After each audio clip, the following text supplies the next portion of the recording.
Bonjour à tous, bienvenue dans cette nouvelle vidéo. Je vais vous présenter la correction du TD sur la zone de chalandise. Donc l'objectif va être de faire une représentation de nos clients. Nous allons réaliser une zone isométrique qui est basée sur la distance et une zone isochrone qui est basée sur le temps. Nous allons utiliser également d'autres outils qui nous vont permettre d'identifier et de repérer les clients par zone géographique.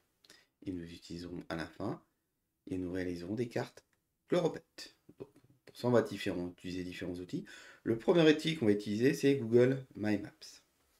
Donc, je vais vous demander de créer une carte à partir de votre compte ou du compte de l'entreprise. Nous allons ensuite, la recherche est déjà faite, chercher le lycée qui va nous servir de point de départ. Je vais le rajouter à ma carte et je vais lui redonner un nom.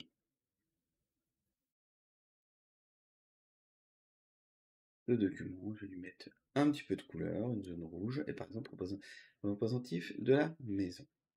Donc là, j'ai un point de départ qui est situé. Je vais ensuite ajouter un calque et importer les données relatives à mes clients. Donc là, vous prenez le fichier qui s'appelle client FR chalandise, qui est un fichier qui comporte uniquement les données de nos clients français. Vous retenez l'adresse, le code postal, ville, et éventuellement le code pays, et vous identifiez par le nom. L'objectif de ces informations est de pouvoir analyser tous nos clients. On voit que tous ces clients apparaissent sur la carte, et je peux, si je le souhaite, leur faire une présentation colorée, changer d'icône, alors il y avait toute une base d'icônes qui est relativement importante. Donc moi je vais retenir par exemple l'étoile. Et vous faites OK. Donc là, on a nos clients qui sont représentés. On voit déjà que notre principal premier client le plus loin est ici. Donc si je veux, je peux calculer l'itinéraire de ce client par rapport à nous. Il me reconnaît. On regarde si des fois il nous reconnaît. Non, il ne sait pas nous. Donc on va mettre 17 boulevard Arago.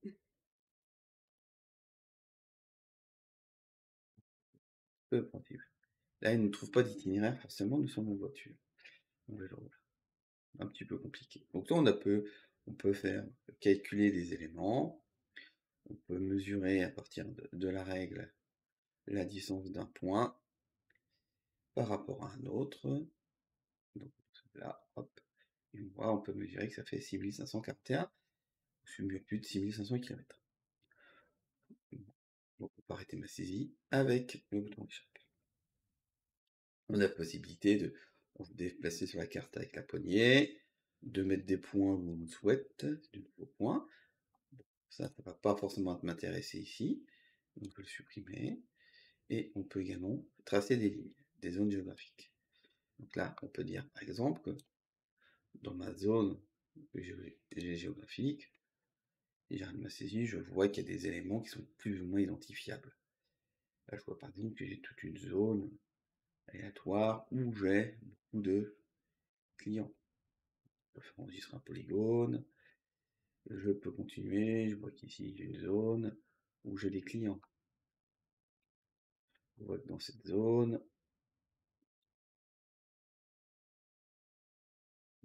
et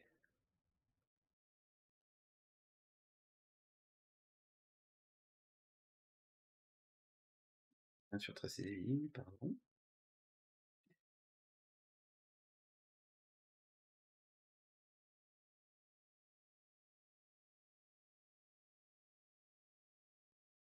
Le calque. C'est pour ça qu'il ne veut pas faire ma zone.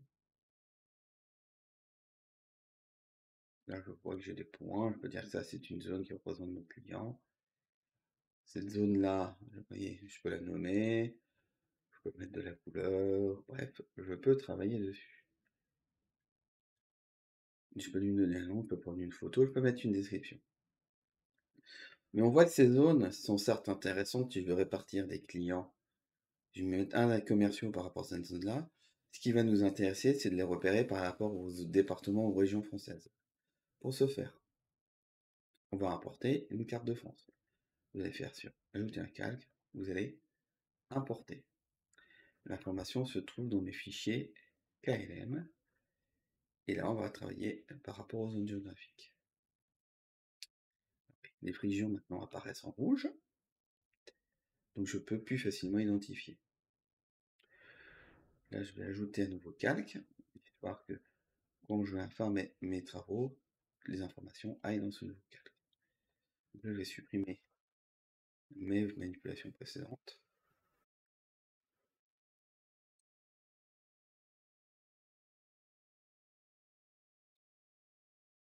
Pour pouvoir apparaître voilà, ici.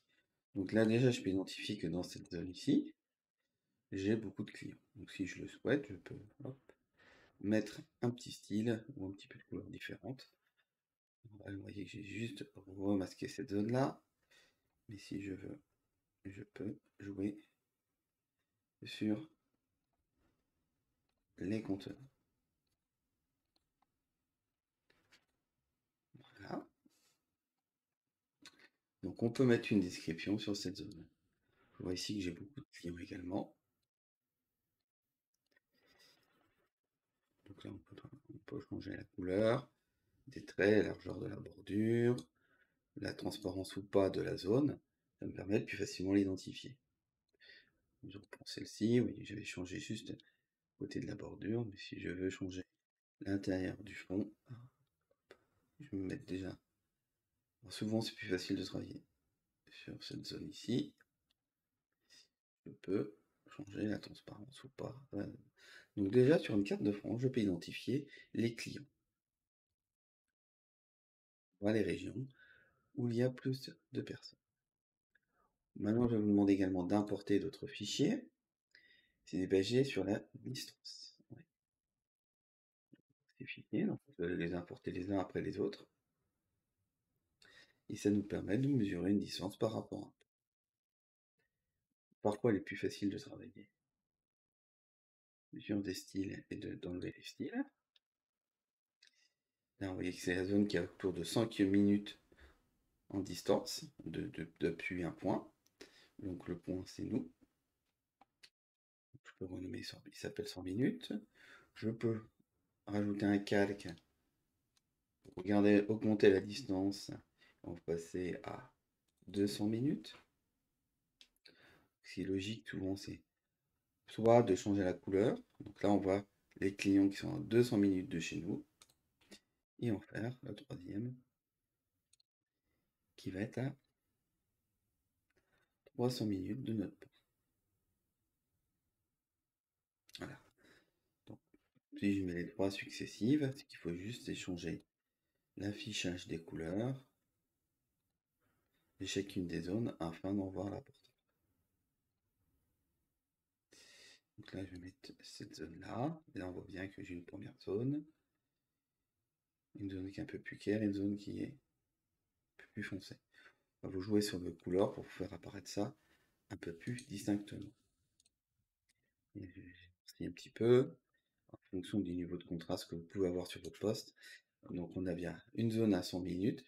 On a 1, 2, 3, 4. On identifie les clients. Une zone à 200, une zone à 300. L'autre possibilité, c'est également d'avoir des zones autour de 100 km. Là, c'est tous les gens qui ont autour de 100 km et on voit nos clients. Donc, on va mettre 100, 200, 300 km et on va toujours retrouver le même principe. Donc, là, moi, ce que je vais vous demander, c'est d'analyser par rapport à votre graphique quelle est la zone justement isométrique et isochrome. Donc là, nous sommes basés sur la distance. Donc, ça va être une zone qui va être isométrique. Sur mes précédentes manipulations, nous sommes basés sur le temps. Donc, nous sommes bien sur une courbe iso. Donc, on peut distinguer les zones primaires, secondaires et tertiaires en fonction de ça. Donc, ça nous permet de connaître le périmètre d'intervention de nos différents clients. On peut ensuite tout cumuler, mais tout devient difficilement lisible. Donc ça, c'est une première étape, c'est qu'on peut créer les zones manuellement, on peut intégrer une carte pour les voir, on peut travailler sur le contenu, on peut travailler des choses sur le temps, et on peut travailler sur des éléments sur le kilomètre. Donc si je reprends le sujet, on a défini à peu près tous ces éléments. Donc là, on peut définir nos zones de chalandise. Une autre manière de représenter nos clients, c'est que là, on se base sur les clients. On n'a pas d'informations liées à l'importance du chiffre d'affaires ou au nombre de commandes qu'ils ont pu passer. Donc, on va ici utiliser un autre outil pour faire une autre représentation. Donc là, on va utiliser un outil qui s'appelle Data Wrapper et on va créer une nouvelle carte et on va essayer de clairer une carte chloropète.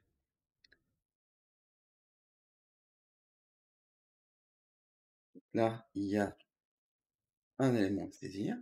Donc, on va créer une carte en fonction des départements français. On va téléverser des valeurs qui se trouvent dans votre fichier qui s'appelle Data Wrapper.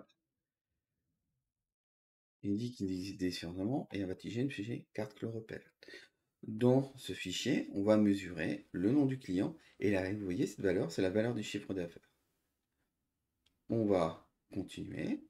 Mon fichier, on peut vérifier également, qui est tout à fait logique, et on va utiliser une carte.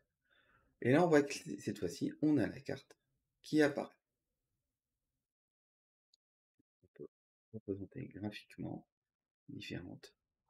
On a les régions qui apparaissent et on peut mesurer ces éléments. Donc là, on a la même vue, mais on a le poids. Donc on peut très bien faire une série. Là, là j'ai fait une série de 0 à 100. On peut faire une série de 0 à 50. Et tu vas voir la série qui va être la plus représentative de nos ventes. Donc ici, je crois que la courbe était... Voilà. Et on trouve des éléments. Et on peut représenter nos éléments différents. Donc on a des modèles définis pour les daltoniens, etc. On peut faire un titre. On peut mettre des étiquettes de valeur, fiche ou pas la légende, rendre la carte zoomable ou pas, masquer ou pas les régions sans données. Bref, on peut faire différentes manipulations. Je ne vous montre pas toutes les manipulations possibles. Là, vous voyez, c'est envoyer un peu les espaces et je peux mettre des intervalles. Donc là, on a les écarts. Donc on mesure assez rapidement à partir de notre échelle de légende. Je choisis une autre forme de couleur. Quelles sont ici les données les plus importantes, les régions? Sous-entendu, les régions les plus importantes, si je regarde, c'est bien les éléments les plus foncés. Je peux gérer la mise en page et je peux publier, intégrer un élément. Je ne l'ai pas évoqué tout à l'heure, mais lorsqu'on fait Google My Maps, on peut également mettre un titre, une description et partager l'information. Le partage se fait ici et on peut exporter tout mon travail.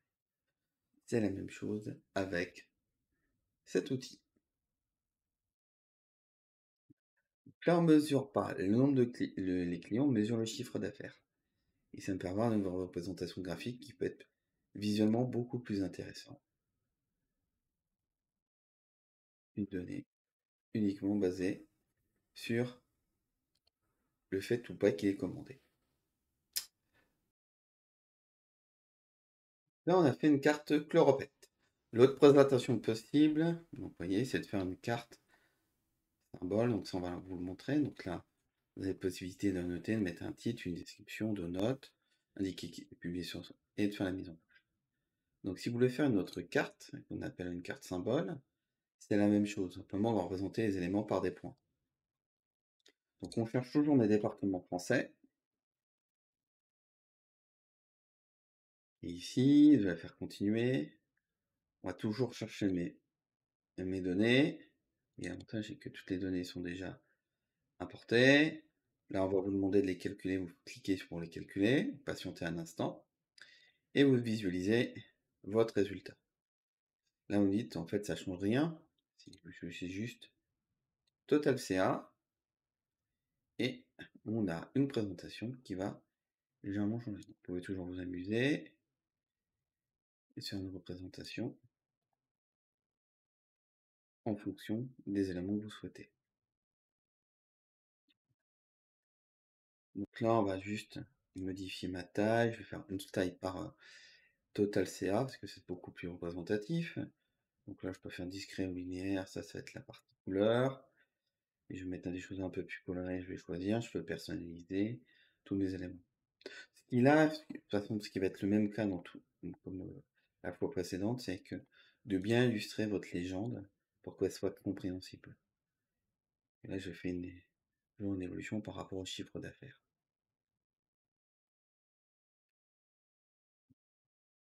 Là, on sait que l'entreprise qui a plus de chiffre, c'est ce truc-là. Donc, sinon, deux manières de représenter, de visualiser l'information. Toujours la même chose, vous pouvez mettre un titre et une mise en page. Vous pouvez également l'insérer sur un site internet. Je regarde ce qui a été fait sur le site de l'entreprise, les 85 OVH. Et si vous regardez l'évolution des ventes, on voit que cette information a été prise en compte. Donc, toujours les informations sont toujours les mêmes, mais on voit toujours que l'information est dynamique. Vous voyez, là, on voit quelque chose qui est finalisé, qui a été publié, et on voit que par rapport à votre carte, j'ai personnalisé ici par rapport aux commandes et non pas par rapport au chiffre d'affaires. Donc, c'est différentes représentations possibles. Voilà. Deuxième outil que je voulais présenter, c'est d'avoir une représentation sous forme de carte, de race, de faire une chart race. L'outil s'appelle ici Flourish, donc je vais me connecter avec le compte de l'entreprise et je vais créer une nouvelle visualisation. Normalement, la chart race se trouve tout en bas. Je vais prendre celle-ci avec une ligne de temps. Ça va être le même principe que Data Wrapper, c'est-à-dire qu'on a des datas qui sont importées. Moi, j'ai importé mes datas à partir du fichier Flourish. Il va me dire, ah, j'ai retrouvé vos données. Donc ici, on va dire que je veux les informations de la colonne B et je veux qu'en bas, il s'affiche également avec la colonne B. Ici, je regarde la représentation. Je vois que j'ai mes produits qui s'affichent. Et là, je vais représentation les produits les plus vendus. Je peux modifier mes axes si j'ai envie. Les couleurs si je le souhaite également. J'ai toutes les options. Je peux trier par catégorie, vous voyez. Il y a des choses qui ont peu de sens. Donc là, c'est mes labels. On peut décider de l'achat, de la taille, etc. Donc je vais vous laisser manipuler pour avoir votre propre représentation. Donc ces outils permettent d'analyser et de représenter les données. C'est ça leur intérêt, qui sont parfois d'autres éléments pour rendre l'information un peu plus lisible. Donc ma carte permet d'avoir pas le nombre, mais l'origine de mes clients, que je peux classer par zone géographique et faire quelques courbes. Je peux faire des cartes chloropètes ici, avec des outils qui mesurent l'importance et le poids. Ici, je peux faire une visualisation un peu plus dynamique sur les mêmes informations. Là, j'aurais pu, par exemple, si je reprends cet exemple, faire une représentation des clients avec le nombre de clients par an depuis le début de la création de l'entreprise. Et enfin, le dernier outil que je vais vous présenter, c'est l'outil qui s'appelle Chloropet. Donc, si vous voulez, le fichier s'appelle Data Wrapper, si vous êtes dans Excel, en fait, Excel vous permet de créer des cartes Chloropet d'une manière très simple, en sélectionnant les données et en faisant une carte. Et je retrouve la même information que sur mes outils un peu plus dynamiques qui sont sur Internet. Donc là, j'ai une représentation par département, par région, excusez-moi, et je vais faire la représentation par département. Et je vais toujours avoir les mêmes informations.